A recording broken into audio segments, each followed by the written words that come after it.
Bon, les gens. Donc, la même idéologie qui a détruit l'Europe et l'Angleterre est en train de détruire l'Australie également.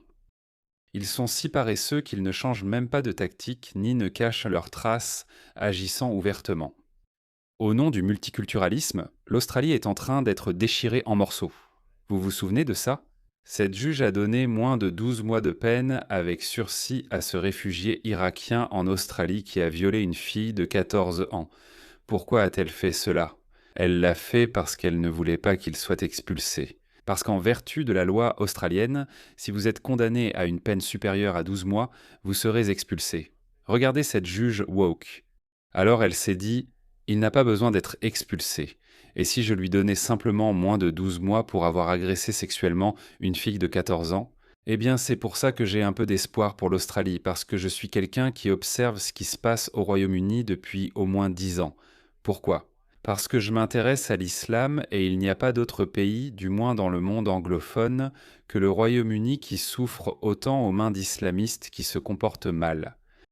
C'est donc pour cela que je m'intéressais au Royaume-Uni et que j'observe la situation depuis très longtemps. Et je sais qu'au Royaume-Uni, cela ne ferait même pas la une des journaux.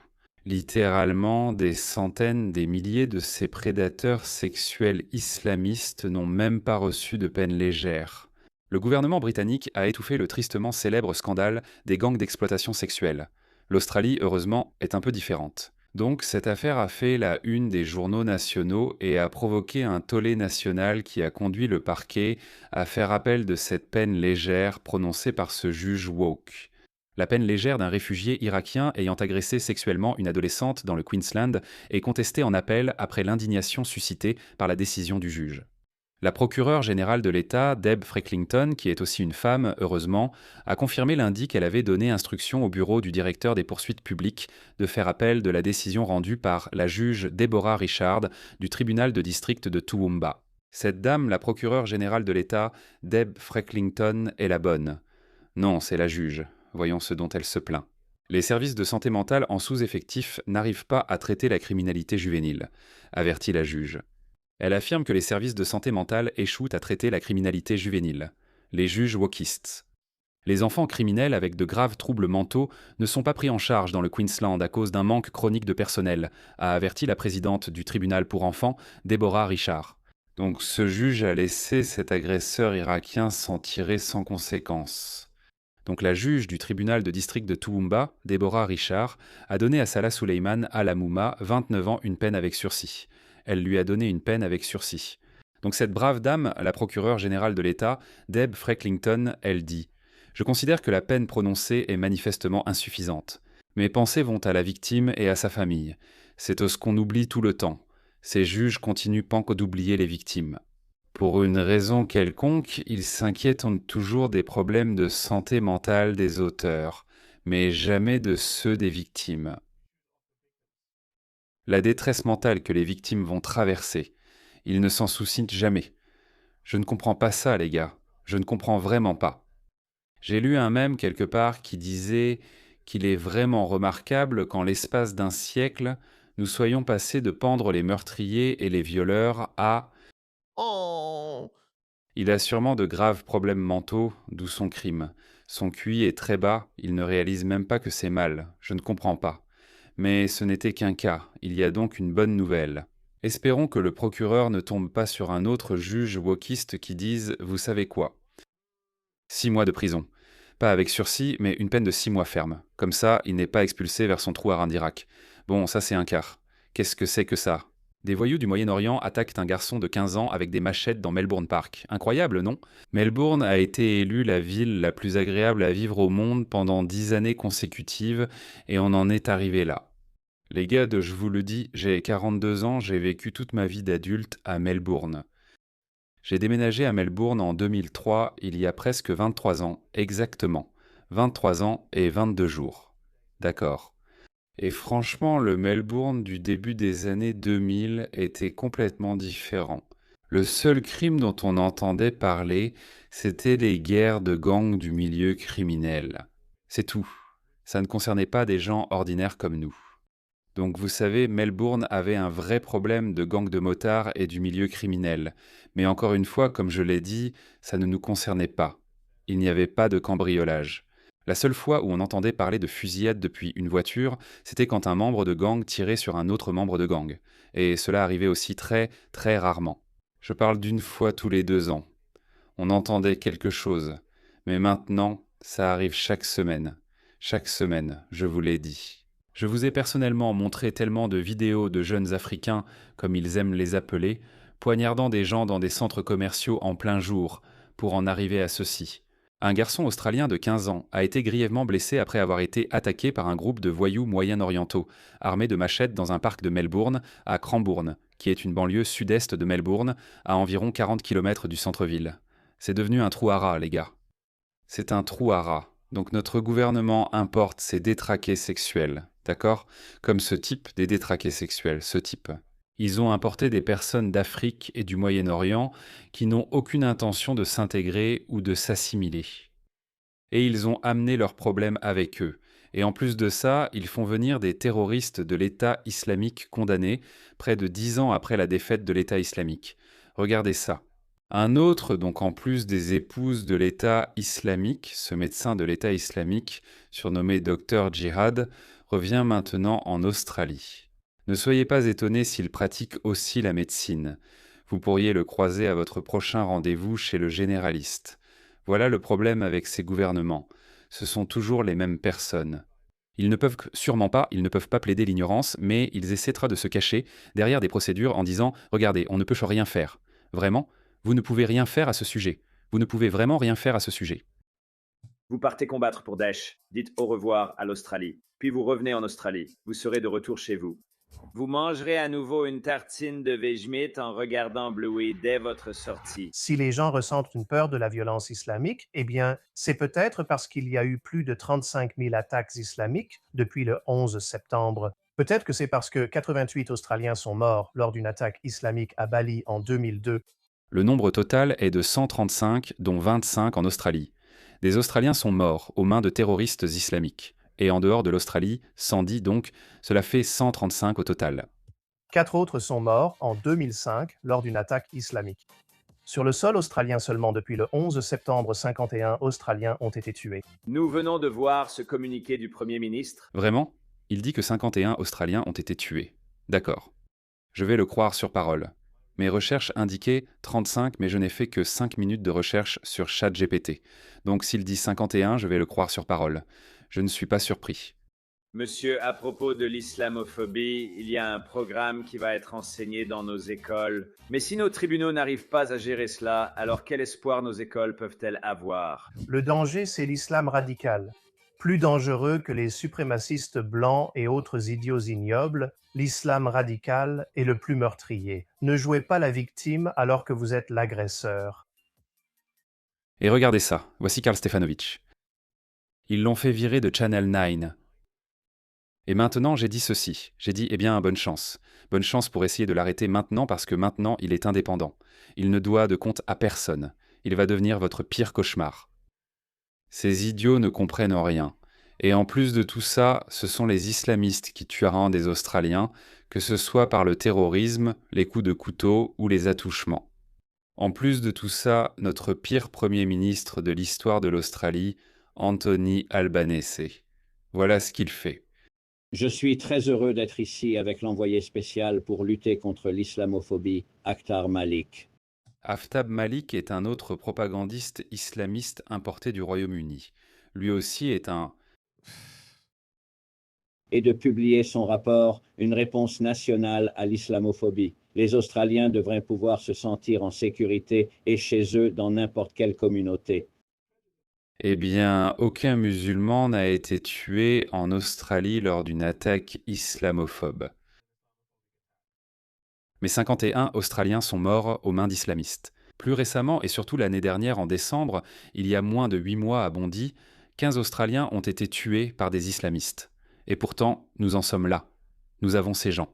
On dirait que le monde est à l'envers. Pourquoi seuls les musulmans peuvent-ils faire cela? Seul l'islam le permet. Ils tuent des non-musulmans, mais restent les principales victimes. Comportement fascinant. Fascinant. Je ne sais pas, je pense que l'historien du futur se demandera comment ont-ils réussi cela? Comment ont-ils réussi cela? Seule la politique gauchiste woke pourrait rendre cela possible. Comment? Ça n'a tout simplement aucun sens. Imaginez, même dans les années 50 ou 60, imaginez si un groupe communiste avait tué autant d'Australiens, autant d'Américains ou de Britanniques. Ça n'aurait pas marché. Les gouvernements de l'époque auraient réprimé brutalement les communistes. Mais ici, c'est l'inverse. Regardez ce qu'ils enseignent dans leurs mosquées au Royaume-Uni. Regardez ça, écoutez ça. Chaque musulman doit être prêt, surtout les jeunes. Vous savez pourquoi? Parce que l'islamophobie ne va pas disparaître, ça va empirer. Et pourtant, personne ne va vraiment à Small Heath, Park Brook, Aston, ça ne pose pas de problème. Ce sont des quartiers musulmans en Angleterre. Ils pensent que les musulmans ont conquis ces quartiers et que personne n'y entre. Ces soi-disant islamophobes n'y vont pas. Personne n'y va parce qu'ils ont peur.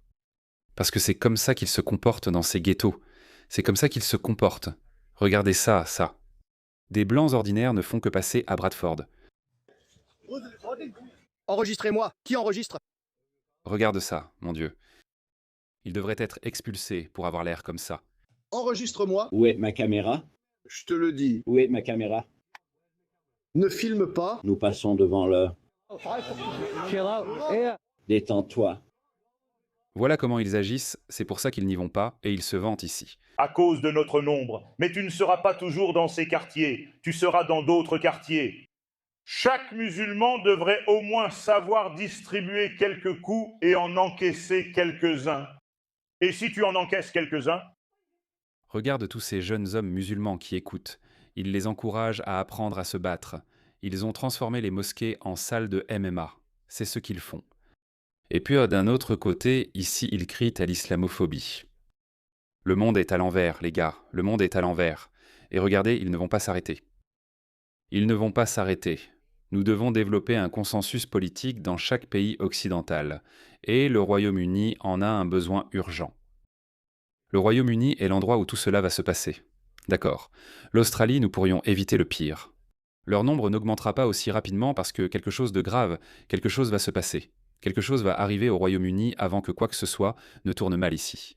Et j'espère qu'à ce moment-là, nos gouvernements, même les gouvernements de gauche, diraient « Bon, d'accord, peut-être qu'il faut, vous savez, faire quelque chose au sujet du problème islamique. Peut-être. Peut-être. Et qu'est-ce que je veux dire par là? Que signifie « il faut agir concernant le problème islamique » ? Tout le monde, même si votre famille est ici depuis 2 générations, si vous êtes reconnu coupable de n'importe quel crime violent, expulsion, regardez ça les gars. Je cherchais autre chose, mais je suis tombé sur ce tweet. Nombre total de morts par idéologie en Europe occidentale. Regardez ça, le premier, 10 000, islamisme. La suprématie blanche, c'est moins de quoi? Moins de 10. Non, moins de 100, je crois. Les incels, autres, hindouisme, bouddhisme, 0, shinto, 0. Christianisme, moins de 10. Regardez, c'est leur comportement. Que c'était alors la ville de New York. Regardez ça. Regardez comme ils sont agressifs. Vous savez pourquoi ils se comportent tout comme ça? C'est parce qu'ils pensent qu'autrement qu'ils ont un musulman aux commandes. Qui les encourage? Regardez ça. Regardez ce comportement. Je veux entendre votre histoire et entendre parler des troupes. Où veux-tu que je raconte ça? Je suis là pour régner sur vous, pas pour raconter des histoires. Va te faire foutre et pars. Je suis ici pour régner. Il va régner sur l'Occident avec cette tête-là. Ils y croient, les gars. Ils y croient parce que nos politiciens, je suis désolé de le dire, nos politiciens comme ce type sont des soumis. Ils ont un fétichisme. Ils ont un fétichisme pour être à genoux et veulent qu'on fasse pareil. Mais nous ne sommes pas comme eux ni comme Anthony Albanese. Nous avons notre fierté. Nous ne serons pas gouvernés par cette tête-là, ni par cette idéologie. Je suis ici pour gouverner, pour vous gouverner, pour gouverner Trump, pour gouverner Elon Musk, pour gouverner Netanyahou, pour gouverner les Juifs. D'accord. Oui. C'est si ça. Nous devons leur rappeler qui commande. C'est-à-dire, c'est la même chose à dire. Regarde. C'est une mauvaise attitude. C'est un excellent invité. C'est un excellent invité. La gauche vous dira que ces gars fuient de la persécution. Ouais. La gauche affirme que ces gens fuient de la persécution et que vous êtes raciste si vous ne les laissez pas entrer. L'Amérique bombarde leur pays. Moi je dis que l'Amérique ne les bombarde pas assez. C'est ce que je dis. Un excellent invité. Bon, quoi? Oui, donc tu es un invité ici. Et tu es... Non, c'est ma terre. Ah bon? Oui. T'as compris. Juste pour confirmer, vous séjournez à l'hôtel, n'est-ce pas? Non, vous ne séjournez pas à l'hôtel. Je peux rester à l'hôtel, donc... Je pensais que tu restais ici. Tu sais... Un jour, nous rentrerons chez nous. Attends, je suis sans abri. Tu vas bien finir par rentrer chez toi. Non, c'est juste non. Il rentrera chez lui. C'est pourquoi, comme je l'ai dit, nous avons besoin d'un consensus politique. Mais cela n'arrivera pas tant que nous aurons ces politiciens au pouvoir. Il veut peut-être vivre à genoux, nous, non. Bref, je cherchais ce tweet que j'avais posté sur comment sauver l'Occident. Je ne le trouve plus. J'avais énuméré 7 points. Je devrais pouvoir le retrouver. Regardez ça. Certains des plus malins savent que quelque chose se prépare sous la surface. Regardez ça, ils savent qu'il se passe quelque chose. Musulmane, tu n'as pas d'autre choix que de quitter le Royaume-Uni et de t'installer dans un pays musulman maintenant. Parce que tes sœurs, ta mère, ta femme, elles ne sont pas en sécurité quand elles sortent. Par exemple, si ta mère, ta sœur ou ta femme porte le hijab, le niqab ou une abaya, elles risquent d'être attaquées. Tu ne peux pas toujours être avec elles. Imagine te sentir mal à l'aise chaque fois que quelqu'un part. Tu ne peux pas vivre sereinement en sachant ta famille en danger. Il y a 5 ans, c'était « Allez, essayez de quitter le Royaume-Uni, faites la hijra, les gars musulmans ». La hijra, c'est-à-dire la migration, est un acte très noble parce que Muhammad a migré. Eh bien, en fait, il s'est enfui en pleine nuit de la Mecque à Médine. Et ensuite, il a semé le chaos pour tous les non-musulmans de la région. Il y a des années, tu devrais essayer maintenant. C'est comme si tu en avais besoin. C'est tellement incroyable qu'il t'a pratiquement montré ces 5 dernières années à quel point les choses sont devenues de pire en pire. Seul Allah sait à quel point cela va empirer. Vous devez commencer à préparer votre départ. Pourquoi les choses empirent-elles pour eux? Pourquoi ça devient de pire en pire? Ils n'admettront jamais, jamais, jamais leur mauvais comportement. Jamais. Donc oui, ils continueront à blâmer tout le monde, mais ils ne se remettront jamais en question. Ce n'est tout simplement pas dans leur nature de faire ça.